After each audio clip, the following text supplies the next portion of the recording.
Good morning, everyone. Apologies for the late start. We just had one or two technical glitches. My name is Billy Fourie from IDC's Partnership Programs Department. We look after the Junior Mining Exploration Fund.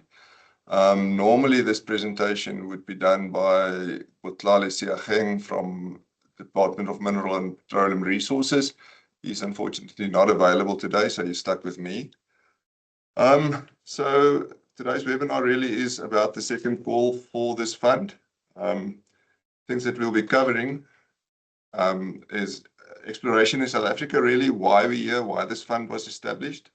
Then we'll go into the details of the fund, some of the details, and then specifically this call.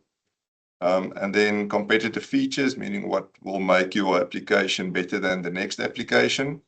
We'll go into how you can apply for the grant, how we go about evaluating, and then we'll have some questions and answers.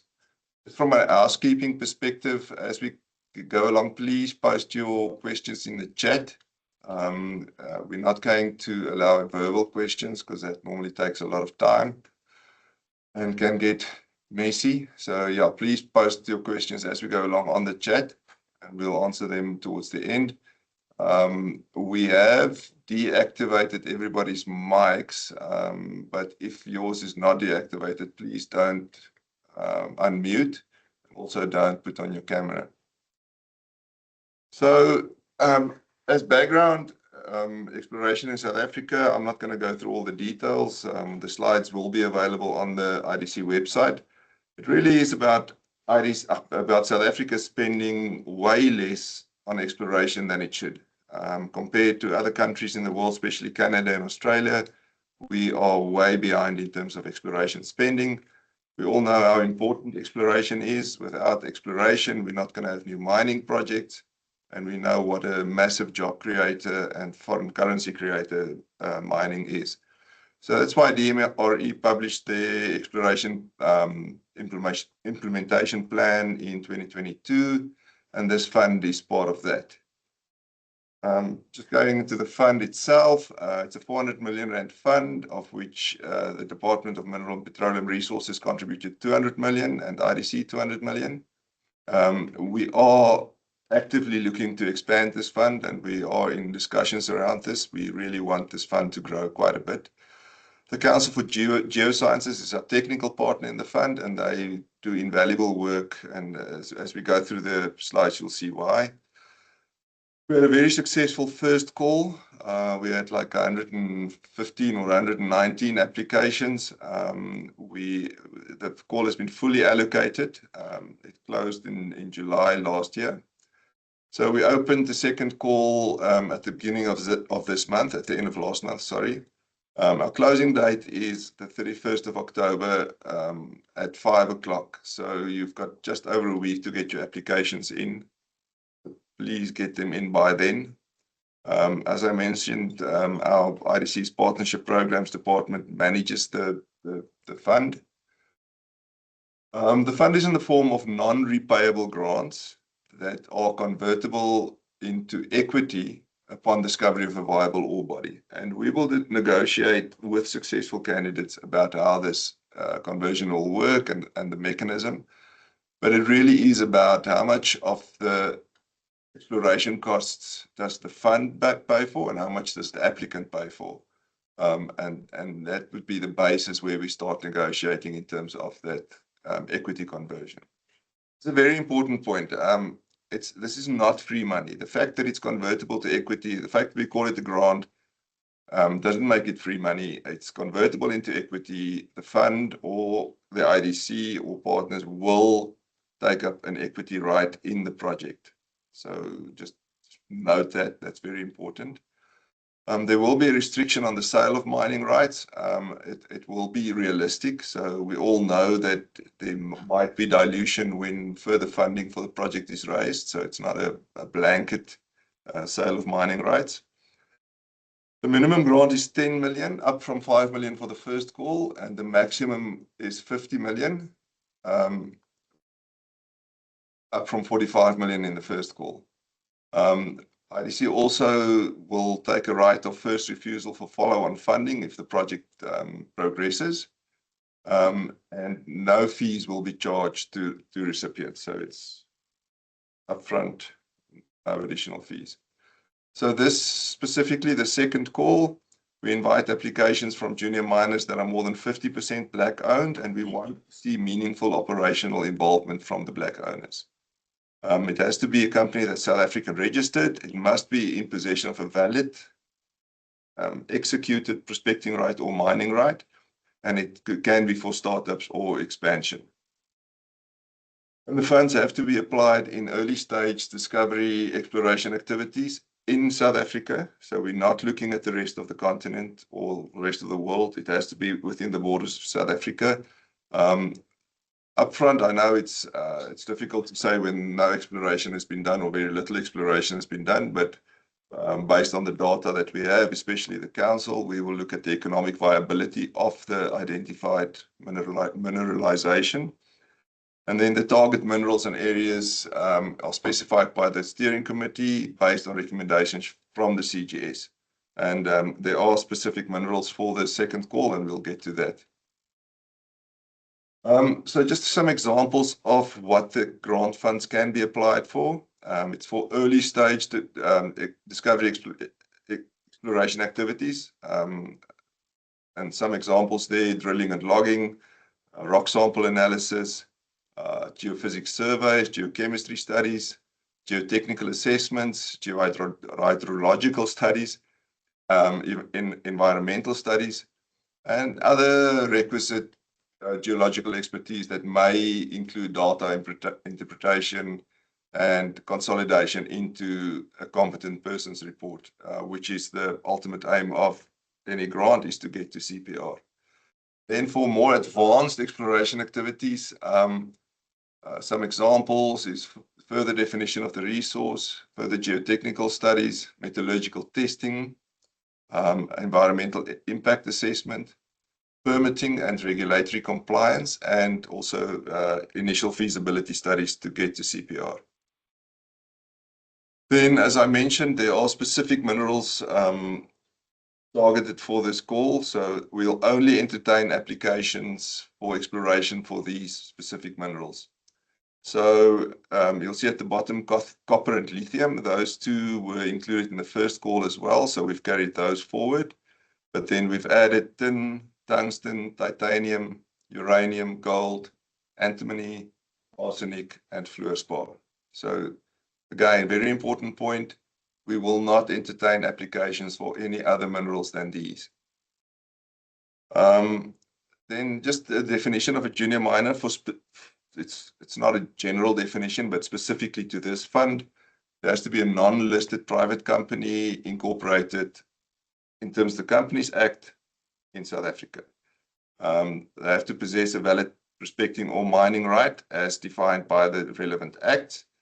And the exploration or mining right still needs to have at least 12 months before it expires. And it's for companies that operate in either greenfield or brownfield exploration activities, again within South Africa. Can't tell you how many applications we've had to reject on the first round for exploration in Ghana and Mozambique and Botswana. It's only for South Africa. And then importantly, the applying entity has to have a combined direct and or indirect ownership in the form of fully voting and participating shares by Black people of at least 51%.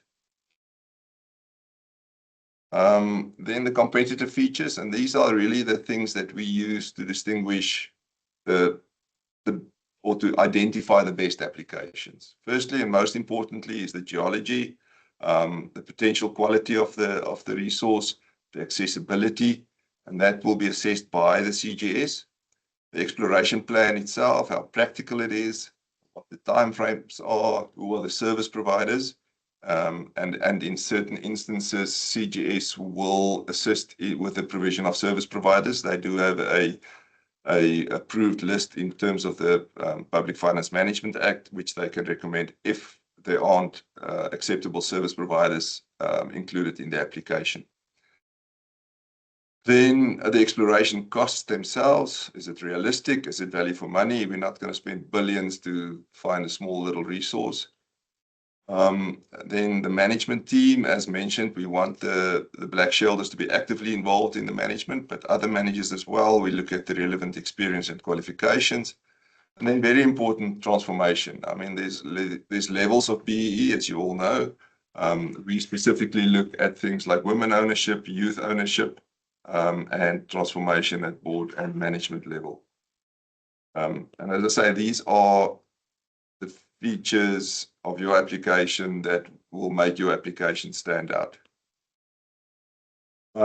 How you apply, just go to the IDC website,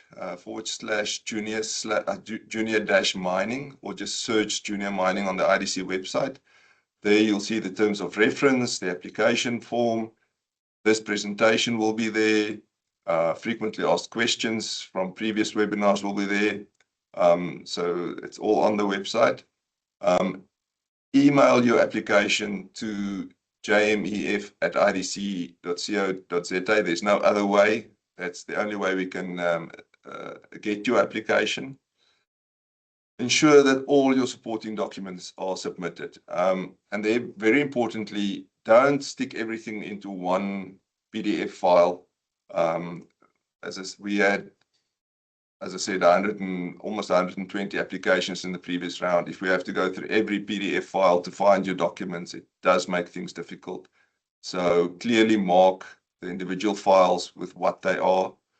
So what we want is a valid prospecting right, the actual right signed off or mining right. And then if there's any updates since the right was granted. For instance, if there's been stakeholder engagement, agreements with landowners, that kind of thing, it will also help us a lot. The FICA documentation, so the IDs and proof of residence for all shareholders, and the CIPC documents, so the actual memorandum of incorporation, and your other CIPC documents. I mentioned copies of IDs and proof of address.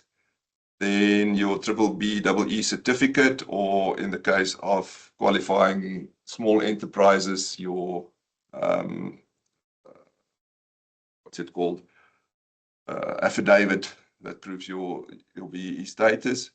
We want to see the exploration plan in detail, profiles of the entire management team, the current tax clearance PIN, it has to be current.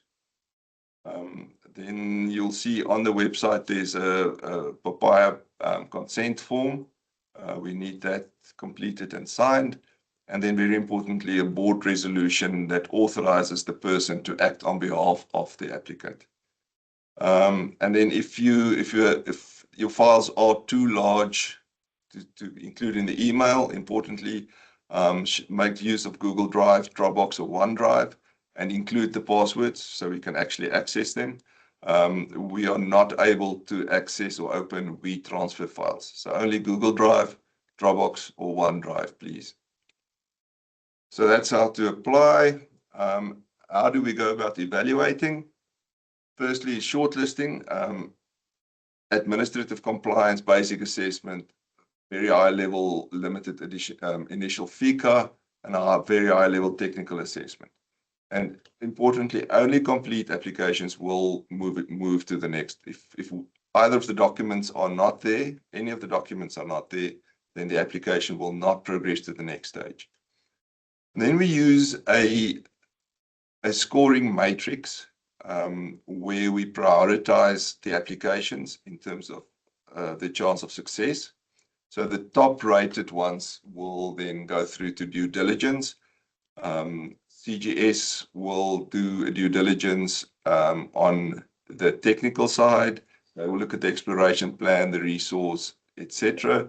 IDC will look at things like transformation, management team, and if there any financial information to consider. Then we present the outcome of the due diligence to a grant fund approval committee, which is made up of members from all the partners and some external members if needed. And that committee's decision is final. As they say in the classics, no correspondence will be entered into. It's a clear process. It's a fair process. And if you're rejected by the adjudication committee, it's for good reason. And then, as we mentioned on the website, is additional information. Okay, so we're going to look, if there are any questions on the chat, let's look at them and see if we can answer them. There's a question about becoming a service provider. Start from the beginning, Billy. Oh, so are we not at the beginning? No, Okay. Yes, the webinar has started. How can you become a service provider? We are not going to recommend service providers to anybody. So you're welcome to engage with potential applicants, or potential applicants can provide with service providers. We're not in a position to recommend any service providers. The next question, good morning. How do we get mining rights or valid prospecting mining rights? It's a function of the Department of Mineral and Petroleum Resources. They have regional offices.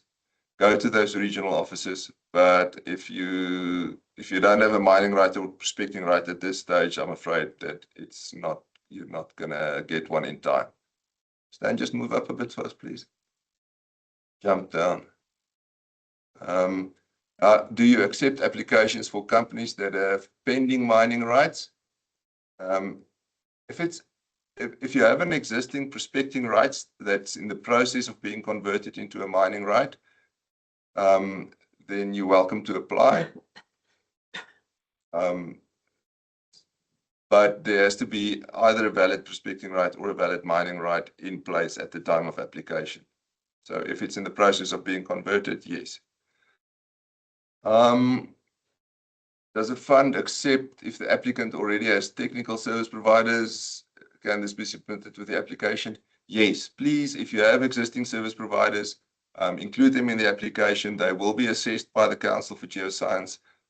If it's acceptable service providers, we'll go with your service providers, but it's subject to the CGS's assessment. Organogram of client, evidencing all the shells up to the ultimate beneficial ownership.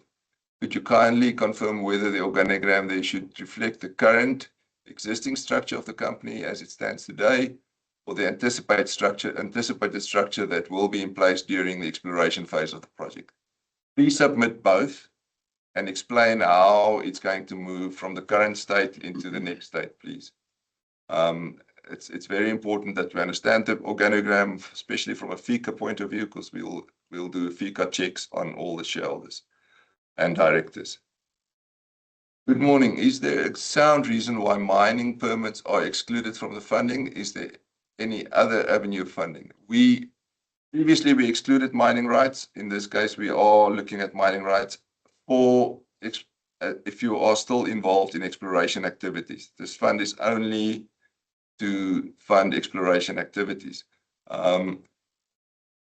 Mining as such, or actual implementation of the project, is not a subject of this fund. Any reason why coal is excluded? We'll have more phases of the fund going forward, and there's nothing that says that coal won't be included.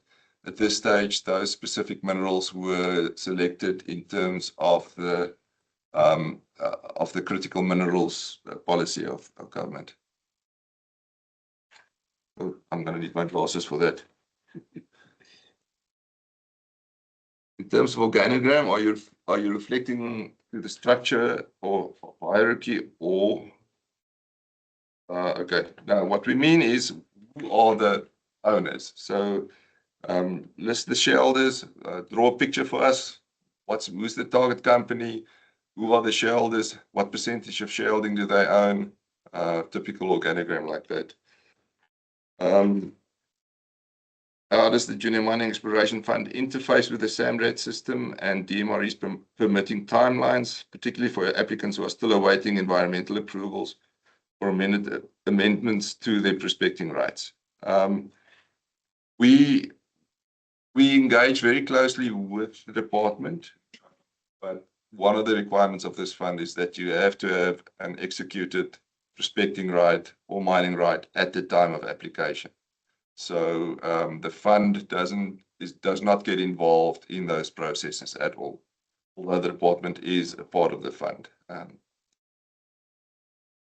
Does the fund support digital technologies or innovation projects such as digital twins or data-driven mining? Technical question. Look, anything that is a valid exploration expense, I can imagine the digital technologies like that being part of exploration. We're not going to fund the development of those technologies, but we will fund the use of those technologies in exploration. Next question, are JVs or joint ventures allowed? Yes, we allow joint ventures. Very importantly, depending on the structure, whether it's a partnership or an unincorporated joint venture, the applicant, the lead applicant should be the entity that's in possession of the mining or exploration right.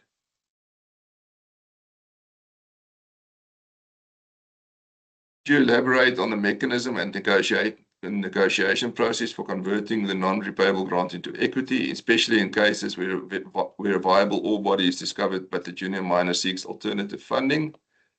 Look, it's the reason why we say it will be negotiated on a case-by-case basis is exactly to allow for those sort of things. If there are other funders that need to come in at that point, we will retain our right up front. So we're not going to take equity up front. We take a right to equity up front. So when we get to the point where the ore body is confirmed and we need to structure, we have a right to whatever shareholding up to a maximum of 49%. We're not going to take majority stake in your business. And it's going to depend on who spends what in the exploration process.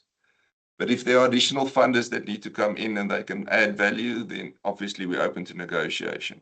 The main thing here is to get to projects that actually make sense, that actually make work, that will end up in being viable mining projects that create jobs and create and provide the necessary minerals into the new economy.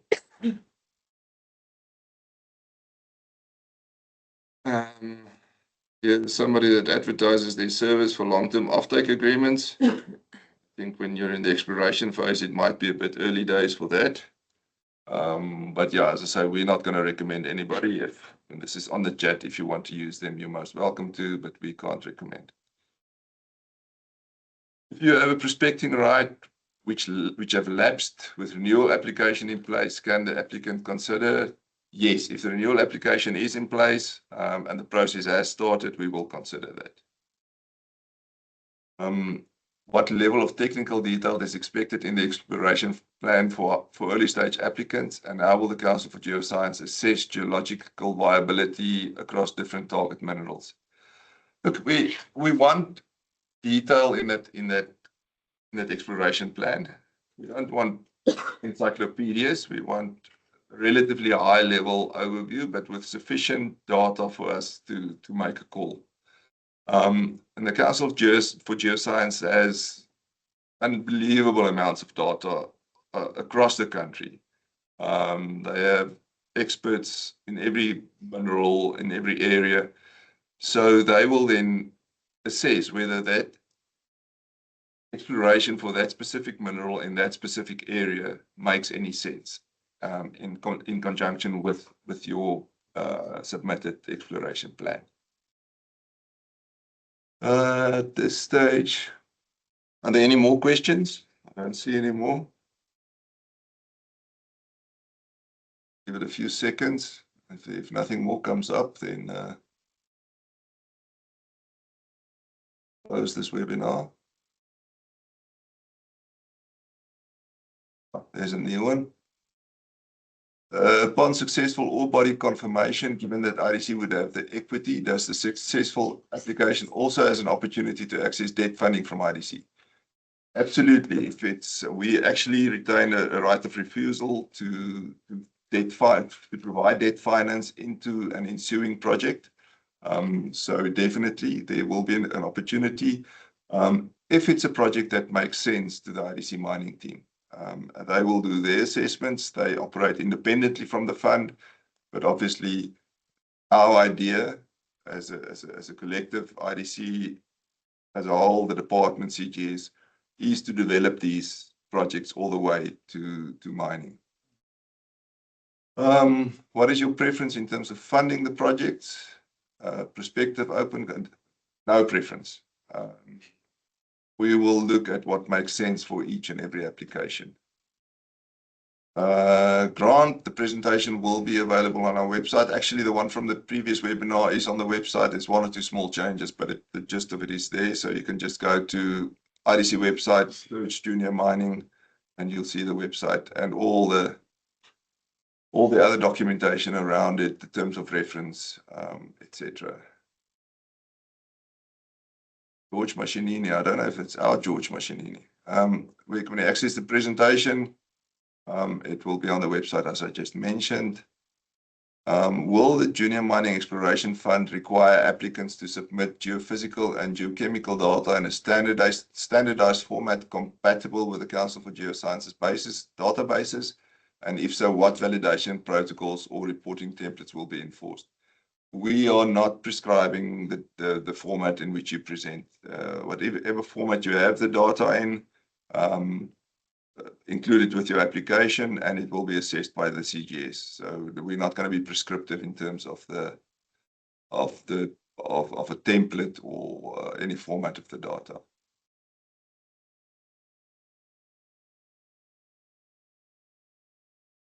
Okay, that looks like it.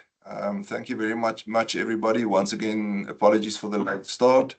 But please, if you have any questions or queries, send them through to that email address that I've mentioned, jmef@idc.co.za. We are actively monitoring that email address, and we will send you the responses as quickly as possible. Please don't try and use that website to advertise services of service providers. We're going to ignore your emails in that case. It's strictly around applications and the application process. Okay, there's another question. Will the approved grant funding be released in phased tranches based on milestone completion, or there's a lump sum upfront? And what reporting or verification mechanisms will trigger each release?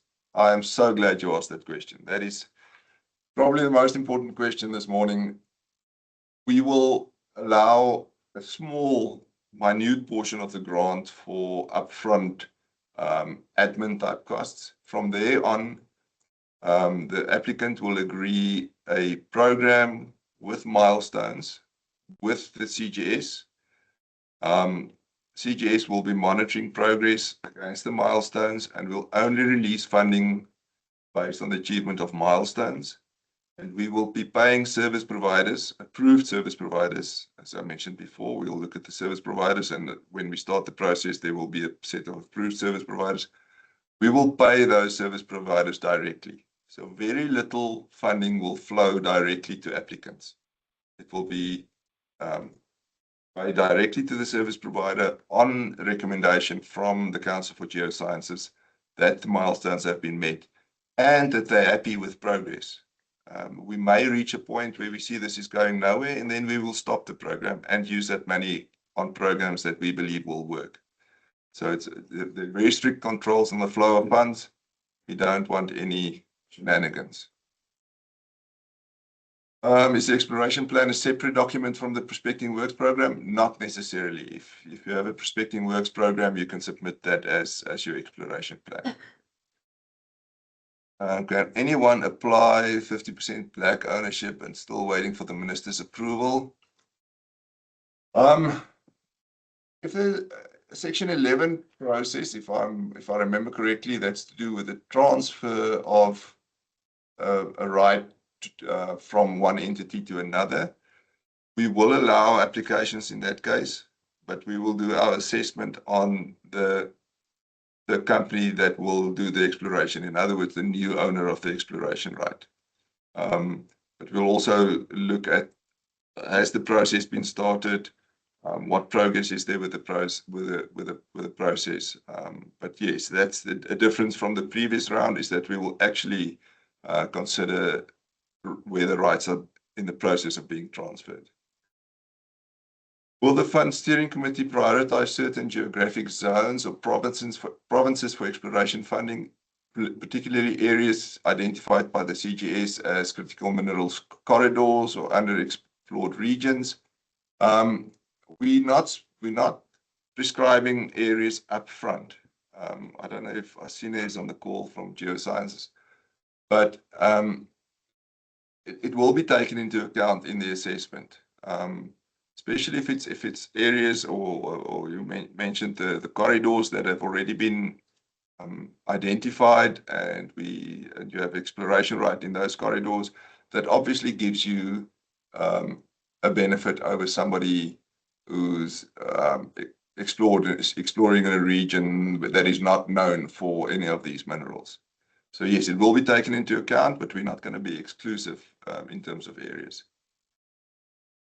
Kindly advise why other commodities are excluded, e.g. coal. Firstly, it's practical. We can't, if we open it to all commodities, it's just not practical for us to assess applications for all commodities. That's the one point. Second point is we have prioritized commodities in terms of the critical minerals strategy, and those are the ones that we are targeting. So I'm not saying we will never fund coal. It could very well be part of the next round. As I say, we're already in negotiations to expand the fund and bring more funding in. And coal could very well be included, but at this stage we can't tell. Expected turnaround time from submission to final approval for successful applications under the Junior Mining Exploration Fund, assuming all documentation is in order. As I mentioned, the call closes at the end of this month. Then we'll probably need a few weeks to go through all the applications, prioritize them. We'll go into due diligence. Our hope and our intention is to be finished early in the new year, by February or March. But it's going to depend on the quality of applications, the number of applications, the quality of documentation. But it is a priority for us to get these done as quickly as possible. George Mashinini again, why is chrome not included? It was included in the first call, if I remember correctly. So it's not included in the second call. It may be included in a later call. As I mentioned, we have our reasons. While still waiting for completion of Section 11, whose financials do we submit? Do we submit the financials of the company currently owning the right, or the company we are transferring the right to? We will do our due diligence on the company that will be doing the actual exploration work. So we will be looking at the new owner of the right. And depending on whether the previous owner is still going to be involved or not, we might do some work on them. But the focus will be on the new right owner.